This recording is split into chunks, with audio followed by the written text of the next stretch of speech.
Welcome to another episode of China Update, where I provide you guys with the most up-to-date political, economic and geostrategic analysis on the world's #2 economy. My name is Tony. Let's jump in. Okay, happy Saturday everybody. I hope you're enjoying a restful weekend. As we normally do in a Saturday video, today we will be touching on several developments on the diplomacy IR fronts. And specifically, we will be looking at developments in EU-China relations. We will also discuss a new report on China's outbound investment in 2022.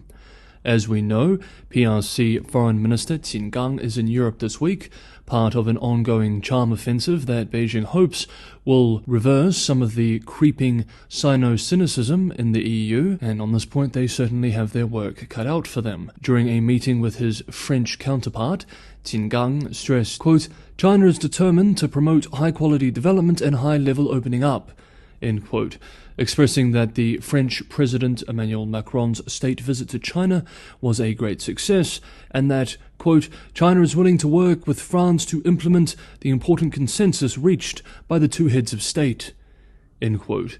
We remember that at the time, Macron's comments regarding Europe's strategic autonomy after the state visit caused some controversy in Europe and North America, the fallout of which we covered at the time. During the French meeting, Qin made reference to this, expressing that, quote, "China has always regarded Europe as a comprehensive strategic partner and has always unequivocally supported the continent to strengthen its strategic autonomy.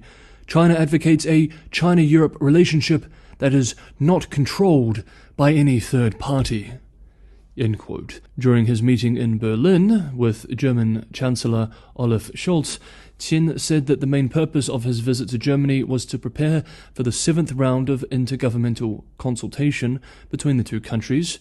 Ukraine was also discussed, but we did not see any new statements from Beijing on the matter. UK-based Reuters writes, citing a German government source on Thursday, that the position of Berlin is that the Group of Seven, G7 summit in Japan next week, is not seeking to forge an alliance against China, though there is debate on implementing targeted controls on investments to China itself, adding that there was wide consensus that the focus of the summit, quote, "should be on de-risking instead of decoupling investment from China and promoting alternatives to the Belt and Road Initiative," end quote. The same outlet, in a separate report, this time citing 5 unnamed diplomatic sources, reports that Germany has also led calls urging caution against targeting China under new EU sanctions over Russia's invasion of Ukraine. We remember that the bloc's executive proposed blacklisting several Chinese companies and introducing a new mechanism that would open the way to a possible restriction of EU exports in the future to countries that ignore sanctions. It does appear that Beijing's diplomatic efforts have achieved some success in Germany.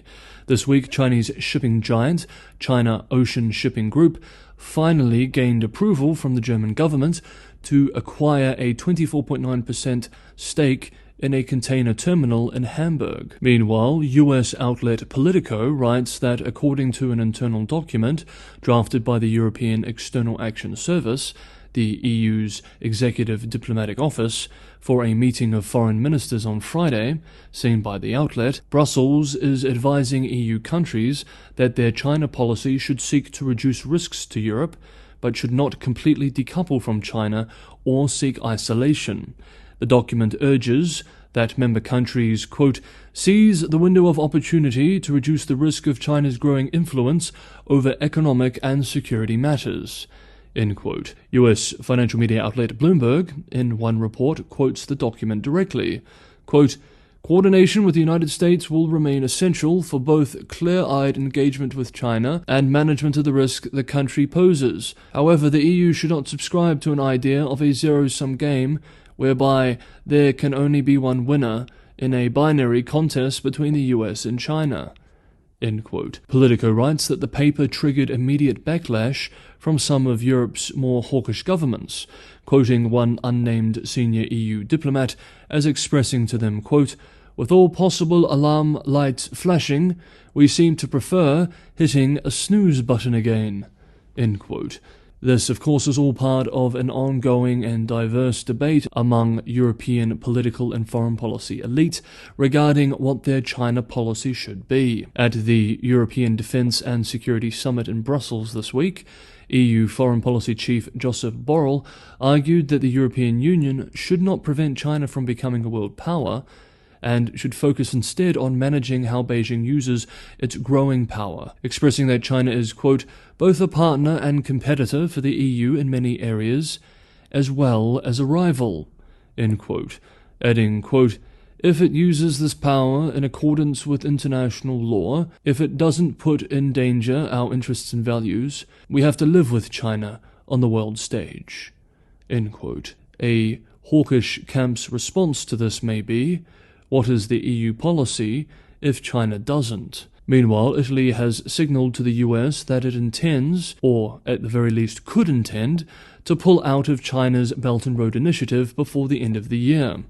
During a recent meeting in Rome, Italian Prime Minister Meloni made the point to US House Speaker Kevin McCarthy, saying that while a final decision hasn't been taken, exiting the initiative appears to be the popular option. Italy is the only G7 nation in the project, which it entered in 2019.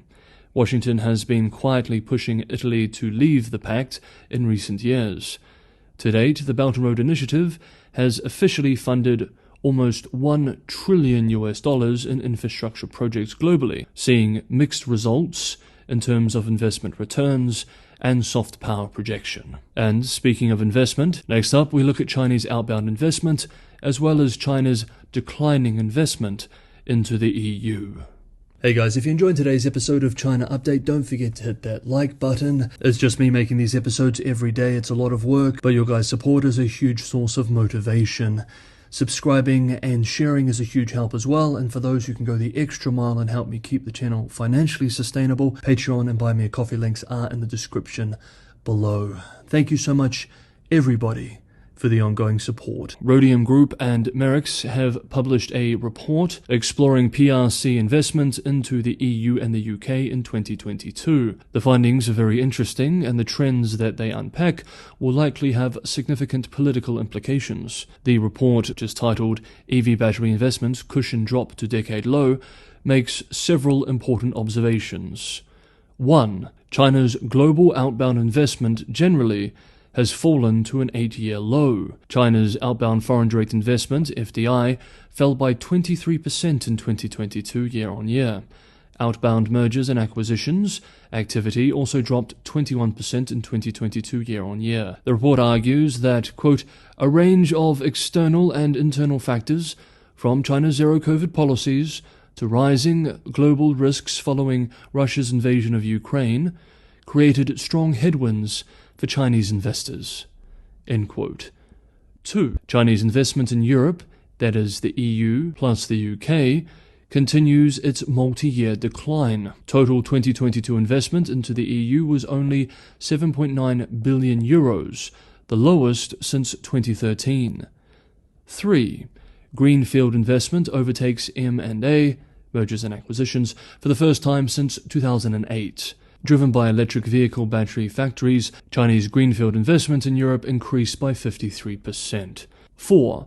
Investment concentrates heavily on the so-called Big Three and Hungary, with the report writing 88% of investment flowed into just 4 countries, the Big Three European economies, the UK, France and Germany, as well as Hungary. All 4 received major greenfield investments by Chinese battery makers, as well as most of the year's M&A activity. Indeed, this week, US-based New York Times writes that since 2018, Chinese battery firms have announced investments in Europe worth $17.5 billion, including plans for contemporary Amperex Technology Company Limited to build a factory in Hungary that would be the largest of its kind in Europe. 5. Consumer products and automotive remain the top sectors. 6. Europe has become a key part of China's global electric vehicle expansion. 7. European governments increased scrutiny of Chinese investment. Quote, they continue to tighten investment screening measures, impacting China's acquisitions of strategic assets, such as European semiconductor companies and critical infrastructure. End quote. And finally, 8. A strong rebound in 2023 is unlikely, but investment could recover slightly. Quote, The end of China's zero-COVID policy could boost China's outbound investment in 2023, but China's fragile economic situation and geopolitical pressures make a rebound to mid-2010 investment levels very unlikely. End quote. Okay, that is today's episode of China Update. Have a wonderful weekend wherever you are. Thank you everybody for watching, and I will see you back here for more China Update on Monday.